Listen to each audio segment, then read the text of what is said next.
How to unlink unknown subscriptions. First, go to your Play Store or search Play Store. Then, i-click mo yung profile mo. Pagkatapos ay i-click naman ang payment and subscriptions. Then, click ulit ang payment method. Scroll up mo lang and then click more payment settings. Antayin lamang hanggang lumabas ang result. Tapos pag nakita mo na ito, ayan na. So, kung nandyan yung GCash mo, i-click mo yung remove. And then, click mo ulit yung remove. Tapos yun, wala na.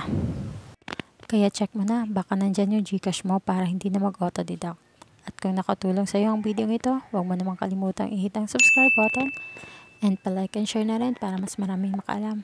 Thank you!